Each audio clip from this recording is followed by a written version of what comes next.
대통령의 최측근들을 검찰이 무더기로 기소한 자, 여당도 본격적으로 들끓고 있습니다. 군부 시절까지 소환해가면서 먼저 비판의 수위를 높이고 있습니다. 목소리 들어보실까요? 검찰의 울산시장 선거 개입 의혹 사건 관련 13명 기소, 80년대에 날조된 조직사건 기소를 보는 듯하다. 윤석열 정치검찰의 전격 기소를 너무 자주 보아온 탓에 이제는 더 이상 놀랍지도 않습니다. 정치검찰의 무한폭주가 일상처럼 되어버린 게 안타까울 뿐입니다. 조신부장, 네. 이 무더기 기소와 관련해서 80년대에 날조된 조작 사건, 그 군부 조작 사건을 얘기하고 있는데 이 부분이 도대체 무슨 사건이길래 지금 여당이 이걸 끌어들이는 겁니까? 저는 참 이해가 안 되는 게요. 이런 말 한마디에서 뭐가 느껴지냐. 여당의 분들은 지금도 1980년대를 살고 있다. 이렇게밖에 생각이 되지 않습니다. 날조된 조직사건 기소. 이것도 잘 모르겠어요. 왜냐하면 이미 1987년에 박종철 열사의 사망 사건을 검찰이 제대로 규명을 했습니다. 그런데 뭘 조직사건 기소인지 모르겠고, 그리고 1980년대에 뭔가 사안을 날조하고 꾸민 것, 이거는 정권이잖아요. 검찰이 꾸민 게 아니라. 예. 전두환 신군부가 꾸민 거 아니었습니까? 앞뒤가 맞아야 무슨 말이라도 논평을 할 수 있겠습니다. 이해가 되지 않습니다. 자, 그런데요. 여당이 이렇게 80년대 검찰이냐 비판의 목소리를 높인 반면 청와대는 비교적 조용합니다. 최강욱 비서관 기소 때는 일일이 나서 해명했었는데 그것과는 좀 180도 다른 행보입니다. 이돈 의원님. 네.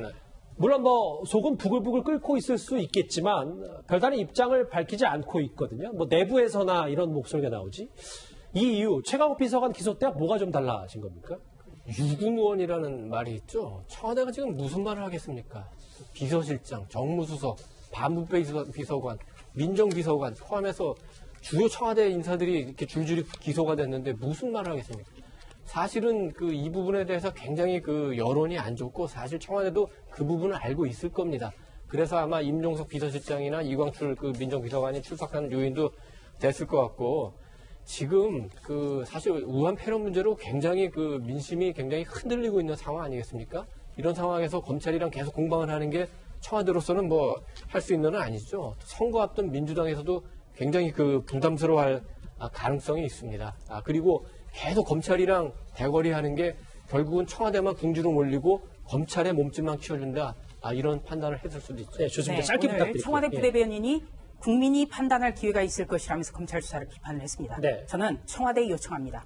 국민이란 단어를 함부로 쓰지 마십시오. 그리고 항상 국민과 일부 지지층을 헷갈려 하고 있는 것 같습니다. 그 얘기는 지지층이 판단할 기회가 있을 것이다라는 해석을 조신부장은 하시는 거. 네, 모든 맥락을 다 읽어보면 우리를 응원하는 일부 국민입니다. 알겠습니다. 이 선거개 의혹이 이제 본격적으로 재판에 넘겨졌기 때문에 만약에 일부라도 이게 유죄 판결이 난다면 파장이 좀 만만치 않을 것 같은데요. 선거개 의혹 관련해서 오늘 긴 시간 동안 준비를 해봤습니다. 오늘 준비된 보도가 좀 꽤 많아서 실시간 검색어는 생략을 하도록 하겠습니다. 양해 부탁드리겠습니다. 자, 뉴스탑10 마지막 주제가 기다리고 있습니다.